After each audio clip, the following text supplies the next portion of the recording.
লেখাই নিলেন। উচ্চ আওয়াজ বলি নাউজুবিল্লাহ। সালাতুন ইয়া রাসূলুল্লাহ আলাইকুম সালাম।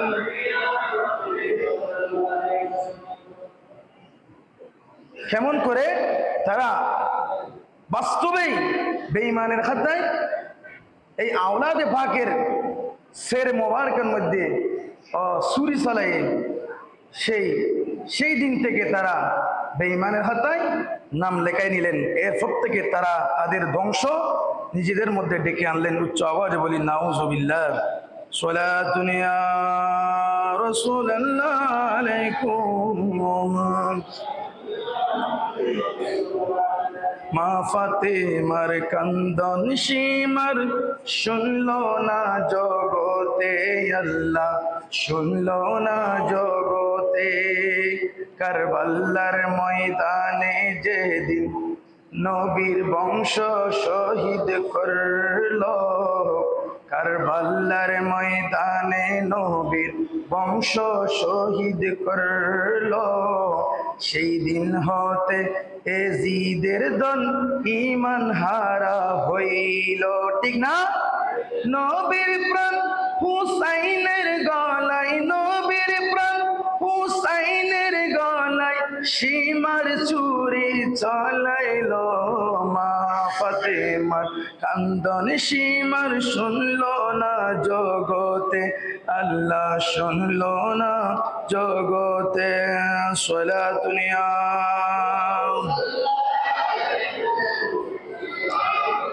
হাবিবাল্লাহ। তাহলে ইমামে হুসাইনের এই পরিবারকে মহব্বত করা, এই কারবালার প্রান্তরে 72 জন মর্দে মুজাহিদের মহব্বত অন্তরে রাখা, এটা আল্লাহর পক্ষ থেকে, আল্লাহ রাসূলের পক্ষ থেকে আমাদের জন্য ওয়াজিব। সুবহানাল্লাহ। মহব্বত করলে লাভ কি? ইমাম হাসান ইমাম হুসাইনের মহব্বত, আহলে বাইতের মহব্বত, আল্লাহ রাসূল আরেক হাদিসের মধ্যে ফরমাইয়াছেন, আল্লাহুম্মা ইন্নী উহিব্বুহুমা। হে আল্লাহ, আমি তাদেরকে ভালোবাসি। সুবহানাল্লাহ। আমার আহলে বাইতকে ভালোবাসি। আল্লাহ রাসূলের পরে বলেন ফাহিব্বাহুমা, হে আল্লাহ, আমার এই আহলে বাইতকে আপনিও ভালোবাসুন। সুবহানাল্লাহ। আল্লাহকেও ভালোবাসতে বলেছে, আল্লাহ রাসূল দোয়া করতেছে, সাথে সাথে বলেন ওয়া আহিব্বা মান ইউহিব্বুহুমা। সুবহানাল্লাহ। কিয়ামত পর্যন্ত আমার যত উম্মত আমার এই আহলে বায়াতকে স্মরণ করবে, আমার এই আহলে বায়াতকে মহব্বত করে কারবালার মাহফিল ঘটাবে, জুমার মধ্যে বয়ান করবে, আমার প্রিয় দহিত্র হুসাইনের পক্ষে কথা বলবে, কারবালার 72 জন মর্দে মুজাহিদের পক্ষে কথা বলবে, হে আল্লাহ, কিয়ামত পর্যন্ত আল্লাহ আপনি তাদেরকেও মহব্বত করেন। সুবহানাল্লাহ। তাহলে আল্লাহ রাসূল একেবারে মুদামারি সুন্দর করে আমাদের পক্ষ হয়ে দোয়া করে দিলেন, কিয়ামত পর্যন্ত যত হুসাইনি মুসলমান, যে আমাদের এই চৌধুরী পাড়ার পূর্ব জামা মসজিদেও ইমামে হুসাইনের মহব্বতে শাহাদাতে কারবালার মাহফিল হয়েছে কিনা? আলহামদুলিল্লাহ হয়েছে, আমি শুনেছি।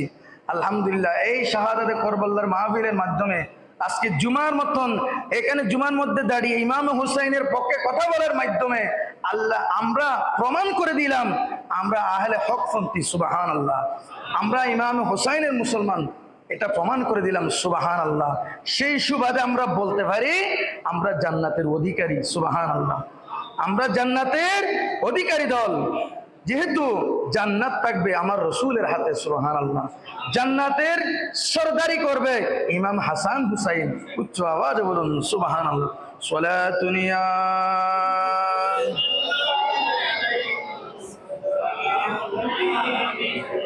আসুন প্রিয় বন্ধুরা, 61 হিজরি কারবালার প্রান্তরে বাহ্যিকভাবে দেখা গেল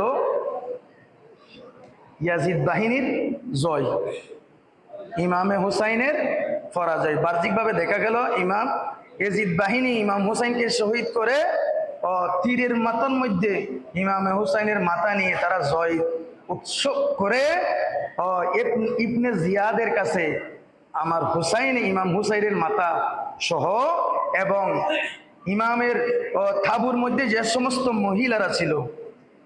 মহিলারা ছিল সকল মর্দে মুজাহিদদেরকে শহীদ করা হলো, একজন ব্যতীত ইমাম জয়নুল আবদিন। সুবহানাল্লাহ।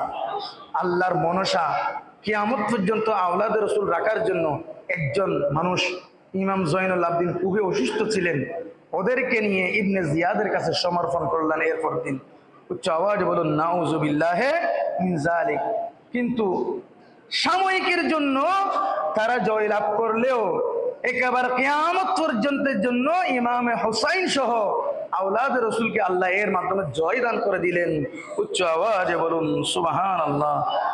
যদিও বা সাময়িকের জন্য ইয়াজিদ বাহিনী সেখানে জয় লাভ করেছিল, এর প্রকৃতপক্ষভাবে এর মাধ্যমে ইসলামকে কুলুশ থেকে মুক্ত করলেন এবং ইমামে হুসাইনের তরতাজা সর থেকে রক্ত দিয়ে আওলাদ রসুলের ব্লাড দিয়ে এই আল্লাহ রসুলের এই সঠিক দিনকে প্রতিষ্ঠা করে কিয়ামত পর্যন্ত এই ইমামে আজকে ইমাম জুমার খুতবা থেকে, মাহফিল থেকে, মিম্বর থেকে আমরা এই ইমামে হুসাইনের নারা কিয়ামত পর্যন্ত চলতে থাকবে। এটাই হলো প্রকৃতভাবে ইমাম হুসাইনের জয়। উচ্চ আওয়াজে বলি সুবহানাল্লাহ। সালাত দুনিয়া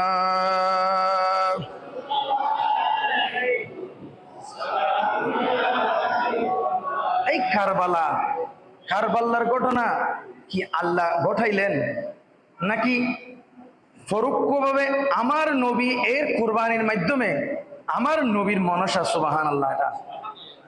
এটা বুঝা যায় আল্লাহ রাসূল কোনদিন ইমাম হুসাইনকে বাঁচার জন্য দোয়া করে নাই, ধৈর্য ধারণ করার জন্য দোয়া করেছেন। এর দ্বারা বোঝা যায় আল্লাহ রাসূল নিজের পাগল নয়, নিজের স্বসম্পত্তির জন্য পাগল নয়, নিজের আহলে বাইতের জন্য পাগল নয়। কিয়ামত পর্যন্ত আল্লাহ রাসূলের যত উম্মত হবে প্রত্যেকটা উম্মতের জন্য আল্লাহ রাসূল মদিনা শরীফে এখনো পর্যন্ত কান্না করে। উচ্চ আওয়াজে বলুন সুবহানাল্লাহ। সূরাতুদ দুহার মধ্যে আল্লাহ পাক আয়াত নাজিল করেন, বিসমিল্লাহির রহমানির রহিম, ওয়ালা সাওফা ইয়ারদা ওয়ালা সাওফা ইউতিকা রাব্বুকা ফাতারদা। সুবহানাল্লাহ। আয় হাবিব, আপনাকে কিয়ামতের দিন আমি রাজি করে দিব। সুবহানাল্লাহ। আপনার যত লাগে তা সবগুলো আপনাকে পরিপূর্ণ করে দিয়ে আপনাকে আমি রাজি করে দিব। সুবহানাল্লাহ। তো আল্লাহ রাসূল এর ব্যাখ্যার মধ্যে হাদিস শরীফের মধ্যে আসছে যে হে আল্লাহ, সেই দিন জিবরাইল আলাইহিস সালামকে সাক্ষী করে আল্লাহ রাসূল বলতেছে, আমার একজন উম্মত যদি জাহান্নামের ভিতরে থাকে আমি নবী রাজি হব না। সুবহানাল্লাহ। আল্লাহ বলছে আমি আপনাকে রাজি করেই ছাড়বো। আল্লাহ রাসূল বলতেছে আমার একজন উম্মত যদি জাহান্নামে থাকে আমি নবী রাজি হব না। এই কারবালার মতো ঘটনা ঘটাইলেন ইমামে হুসাইন ও ইয়াজিদের থেকে। ইয়াজিদিরা ইমাম হুসাইনকে যুদ্ধ করার জন্য একদিন দুই দিন আগ থেকে লেগে রয়েছে, এই হুসাইন তুমি আমাদের সাথে যুদ্ধ করো, যুদ্ধ করো, যুদ্ধ করো। ইমামে হুসাইন বলতেছে, এই ইয়াজিদি সৈন্যরা তোমরা শুনে রাখো, আমি অবশ্যই যুদ্ধ করব, তোমাদের সাথে মাথা নত করব না, কিন্তু আমাকে একটু ধৈর্য ধারণ, আমাকে একটু সময় দাও। আজকের রাত সামনে, এই যে দশম তারিখের রাত, ইয়মে আশুরের রাত, আমাকে একটু ইবাদত করার সুযোগ দাও। সুবহানাল্লাহ। সেই যে অন্তিম মুহূর্তে ইমাম হুসাইনকে একেবারে শরীর থেকে জুদা করে ফেলবে, এই মুহূর্তেও ইমামে হুসাইন একটি মুহূর্ত মাত্র 2 রাকাত নামাজ পড়ার জন্য সুযোগ চেয়েছিলেন। সুবহানাল্লাহ। তারা সকলে মিলে সুযোগটা দিল 2 রাকাত জুমার নামাজ, ফরজ নামাজ আদায় করার জন্য নিয়ত করলেন। 2 রাকাত নয়, 1 রাকাত নামাজ পর্যন্ত পরিপূর্ণ করতে দেয় নাই। একটা সেজদা দিল, এখান থেকে এই সিজদা থেকে মাথা তোলার আগ মুহূর্তে সেই ইয়াজিদ বাহিনী, সীমার বাহিনী, তারা ইমামে হুসাইনকে সর থেকে সিনা থেকে সরকে মাথাকে জুদা করে দিলেন। উচ্চ আওয়াজে বলি নাউজুবিল্লাহি মিন যালিক। এই হলো ইয়াজিদ বাহিনীর কালচার, তাদের মধ্যে কোনো কি নাই, দয়া নাই, মায়া নাই। তারা দুনিয়ার জন্য, দুনিয়ার ভালোবাসার জন্য তারা ওই ইয়াজিদের পক্ষ থেকে, ইবনে জিয়াদের পক্ষ থেকে রাজত্ব পাওয়ার, গদি পাওয়ার যে নিয়ে, সুসংবাদ নিয়ে তারা ইমামের বিরুদ্ধে যুদ্ধে নেমেছে। নাউজুবিল্লাহ মিন যালিক। তারা আরেকটা সিজদা দেওয়ার সুযোগ দেয় নাই। সেখান থেকে দেখা যায় যখন ইমাম হুসাইনের সর মোবারক আলাদা করলো, ইমাম হুসাইনের চেহারা মোবারক খোলা, একেবারে জীবিত মানুষের মতন, চোখ দিয়ে পানি পড়তেছে। ইমামে হুসাইন পরোক্ষভাবে আল্লাহর সাথে সওয়াল জবাব করতেছে, ইয়া বারি তাআলা, আপনার প্রেমে পড়ে আমি তো 2 রাকাত নামাজ পড়ার জন্য সুযোগ চেয়েছিলাম, আপনার এই ইয়াজিদ বাহিনী আমাকে মাত্র 1টি রাকাতও পরিপূর্ণ করতে দিল না। 1টি সিজদা দিলাম, আরেকটি সিজদা দেওয়ার আল্লাহ আমাকে সুযোগ দেন। সুবহানাল্লাহ। আল্লাহ পাক রব্বুল আলামিন বলেন, ও ইমাম হুসাইন, বস, আজকের মতো এটা শেষ করলাম, আরেকটি সিজদা দেওয়ার জন্য কাল কিয়ামতের ময়দানে আমি সুযোগ করে দিব। উচ্চ আওয়াজে বলুন সুবহানাল্লাহ। সেই কিয়ামতের ময়দানে সকলে নফসি নফসি নফসি করবে। সকল নবীর মঞ্চের মধ্যে আপন আপন স্থানে নবীরা বসা থাকবে। আমার নবীর মাকামে মাহমুদে আমার নবী বসবেন না, আমার নবী হাত মুবারক দিয়ে বসে থাকবেন। সুবহানাল্লাহ। ওই মুহূর্তে ইমামে হুসাইনকে আল্লাহর পক্ষ থেকে আহ্বান করা হবে, ও আমার ইমাম হুসাইন, তুমি করবলার প্রান্তরে 61 হিজরির মধ্যে আমি আল্লাহকে আরেকটা সিজদা দেওয়ার জন্য চাইছিলাম। আমি আল্লাহ তোমার সাথে ওয়াদাবদ্ধ করেছিলাম আরেকটি সিজদা দেওয়ার জন্য। এই আরেকটি সিজদা আজকে কিয়ামতের ময়দানে দাও। সুবহানাল্লাহ। এই কিয়ামতের ময়দানে সকলের সামনে একটি সিজদা দেবে। এই সিজদার মধ্যে আমরা সকলে বলি সুবহানা রাব্বিয়াল আ'লা, কিন্তু ওই সময় সিজদার তাসবিহ হবে আফউন আফউন আফউন। হে আল্লাহ, আমার নানা জানের সকল উম্মতকে আজকে মাফ করে দেন। উচ্চ আওয়াজে বলি সুবহানাল্লাহ। এই বলে এই সিজদার ভিতরে আল্লাহর কাছ থেকে সকল উম্মতের মাফ করে সকল উম্মতকে জান্নাতে নিয়ে যাবে ইমাম হুসাইনের এক কুরবানির মাধ্যমে। উচ্চ আওয়াজে বলি সুবহানাল্লাহ। সালাতুনিয়া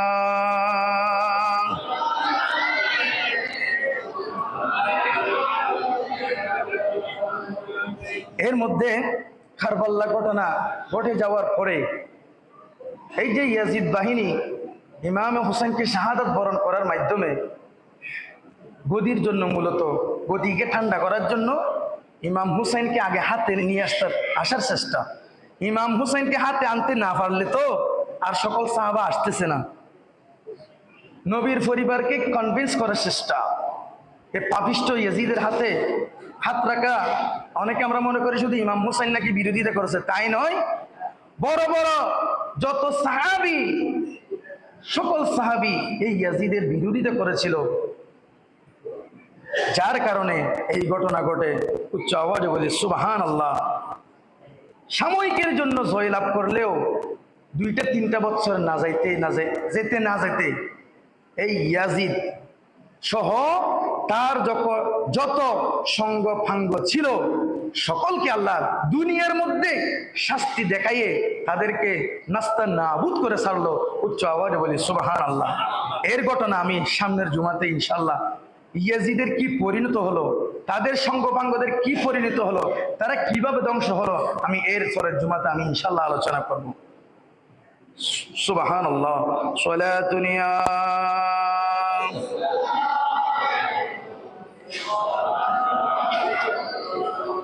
তাহলে আমি বলেছিলাম আহলে বায়াতকে মুহাব্বত করা আমাদের উপর ওয়াজিব।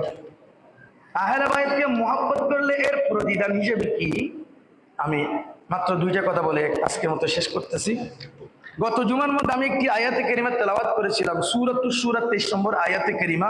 বিসমিল্লাহির রহমানির রহিম। কুল লা আসআলুকুম আলাইহি আজরান ইল্লাল মাওয়াদ্দাতা ফিল কুরবা। উচ্চ আওয়াজে বলুন সুবহানাল্লাহ। আল্লাহ বলেন, আল্লাহ ইয়া রাসূলুল্লাহ, আপনি বলুন আপনার দ্বীন ইসলামের খেদমতের বদৌলতে আপনি আপনার নিকটতম আওলাদের ভালোবাসা ছাড়া কিছুই চান না। তো আওলাদ ওদেরকে বলেছেন ইমাম আলী হায়দার কার্রার, হযরত আলী রাদিয়াল্লাহু তাআলা আনহু, মা ফাতেমা, ইমাম হাসান হুসাইন, ওদেরকে আহলে বায়ত বলেছেন। উচ্চ আওয়াজে বলি সুবহানাল্লাহ। ওদেরকে ভালোবাসলে কি লাভ, কি প্রতিদান। তাফসীরে কবির হযরতে ফখরুদ্দিন রাজি, প্রত্যেকে বলি হযরতে ফখরুদ্দিন রাজি, বিখ্যাত তাবী, মুহাদ্দিস এবং ফকিহ, উনি যে একটি তাফসীর লিখেছেন, তাফসীরে কবিরের মধ্যে এই আয়াতের ব্যাখ্যার মধ্যে এখানে হাদিস শরীফ নোট করে সেখানে বলা হয়েছে, যদি ওই আয়াতের মাথা হাতে একটি লম্বা হাদিস এরশাদ করেছেন, সেখানে বলা হয়েছে যদি আমার নবীর কোনো উম্মত আমার নবীর আহলে বায়তের মহব্বত অন্তরে ধারণ করে ইন্তেকাল করে, বলা হচ্ছে মাম্মাতা আলা হুব্বে আলে মুহাম্মাদিন মাতা শাহিদা। সুবহানাল্লাহ। কোন উম্মত যদি আহলে বায়তের মহব্বত অন্তরে ধারণ করে মৃত্যুবরণ করতে পারে, তাহলে তার কপালে আমি আল্লাহ শহীদের মর্যাদা দান করে দিব। সুবহানাল্লাহ। এর থেকে উত্তম প্রতিদান আর হইতে পারে? শহীদের মর্যাদা ওই উম্মতকে আমার আল্লাহর পক্ষ থেকে দেওয়া হবে। সুবহানাল্লাহ। শহীদের মর্যাদা দেওয়া মানে বেলা হিসাবে জান্নাত। উচ্চ আওয়াজে বলি সুবহানাল্লাহ। এই ইমামে হাসান হুসাইন আহলে বাইতের প্রেম প্রীতি মহব্বত অন্তরে ধারণ করে প্রকৃতপক্ষে ইমাম হাসান হুসাইন এবং আমার নবীর আদর্শ আমাদের মধ্যে বাস্তবায়ন করে আমাদের জীবন গুজারণ করার তৌফিক দান করুক, আমিন। ইমামে হাসান হুসাইন সহ আহলে বায়াত সহ সকলে প্রকৃত নামাজি ছিলেন। সুবহানাল্লাহ। কারবালার ঘটনা আমাদের প্রমাণ করে দেয়, ইমাম হুসাইন নামাজের জন্য সেই মৃত্যুকালীন সময়েও রক্ত দিয়ে ওযু করে সেই নামাজে দাঁড়িয়েছেন, আমাদের নামাজের শিক্ষা দিয়ে গিয়েছেন। ইয়াজিদিরা লোক দেখানো ইবাদত করলেও, লোক দেখানো নামাজ পড়লেও, নামাজ পড়তে পড়তে কপালের মধ্যে জট ফেলে দিতে পারবে, তাদের একটি সিজদা, একটি রুকুও আল্লাহর দরবারে কবুল হবে না। আমি এর প্র্যাকটিক্যাল প্রমাণ আগামী জুমার মধ্যে আমি আপনাদের তুলে ধরবো ইনশাআল্লাহুল আজিজ। আল্লাহ পাক রব্বুল ইজ্জত ইমামে হুসাইনের মহব্বত অন্তরে ধারণ করে নামাজ দোয়া পড়ে ইমান মজবুত রেখে আহলে বাইত রাসূল আওলাদ রাসূলকে মহব্বত করা